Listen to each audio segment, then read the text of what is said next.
This is The Calculating Stars by Mary Robinette Kowal. This book started with a massive meteorite hitting Earth in 1952, causing an environmental crisis that leaves humanity only a few decades before the planet becomes unlivable. Instead of space exploration being a slow political race between nations, it suddenly turns into a desperate race against the clock of extinction. The main character, Elma York, is a math genius and a former pilot working as a human computer now. Even though she can do mental calculations very fast, she struggles with anxiety and panic attacks. I don't have serious panic attacks, but I still feel nervous when talking in front of people. This made Elma feel like a real person.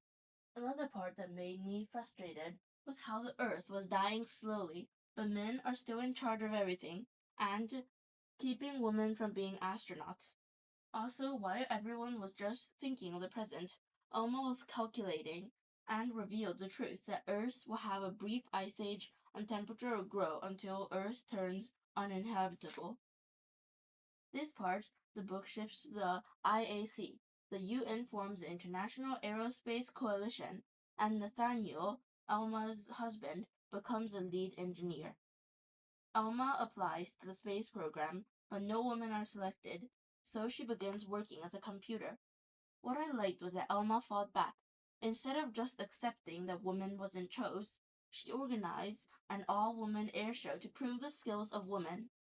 The scene where her engine breaks after hitting a flock of birds, forcing her to recover from a tailspin and successfully land, really showed her skills as a pilot.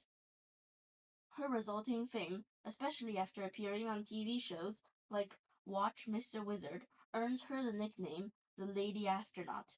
However, she still struggles with anxiety and panic before shows, making her feel very real. I also noticed, while she was fighting for a woman, she finds out that black women face the same barriers as she does in flying, and inside IAC. It added great complexity to the story, fighting about women's rights. In this section, Elma starts the actual grueling reality of astronaut training. After all the political pushback, the IAC finally opens physical and psychological evaluations to a small group of female candidates, the Lady Astronauts. What stood out to me was how unfair their testing was. The evaluators designed scenarios meant to make them look bad or fail. However, they excelled at everything. Also, instead of turning against each other in competition, they quickly realized they have to stick together.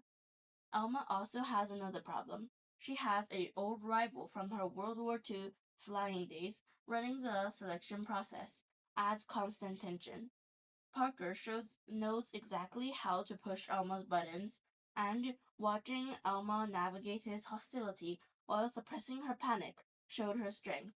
Also, Elma is forced to confront her blind spots when it comes to black candidates, realizing that her fight for gender equality doesn't automatically mean equality for everyone.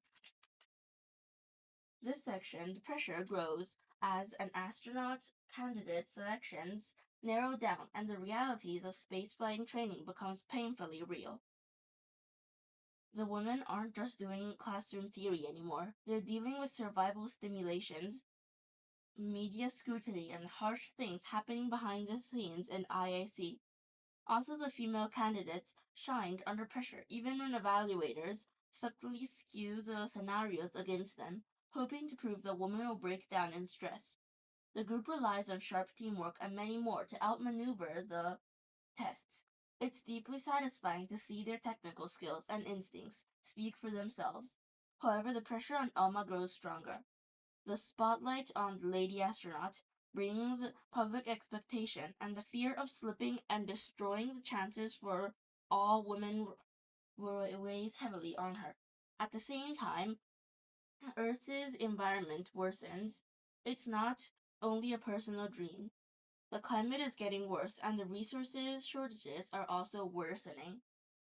The biggest conflict is the standoff between Elma and Stetson Parker. When Parker discovers Elma using Milltown to manage her severe anxiety, he tries to use it to push her out. However, Elma also discovers that Parker has been concealing a serious leg injury of his own. Watching them navigate this was stressful. That ends up with Elma going to the moon, operating a spacecraft and the computers, while her male teammates go down to the moon. Even though she will not step on the moon yet, it was a big step for a woman, and now she wasn't just a lady astronaut on Watch Mr. Wizard. She was actually a real lady astronaut, all because of her relentless fighting for women's rights. Parker wanted to get Elma disqualified right before the launch, but Elma has a support group, along with Nathaniel and IAC leadership groups. The book ends with Elma straps onto the capsule for launch. It wasn't just a personal victory, it was a monumental shift for humanity's future.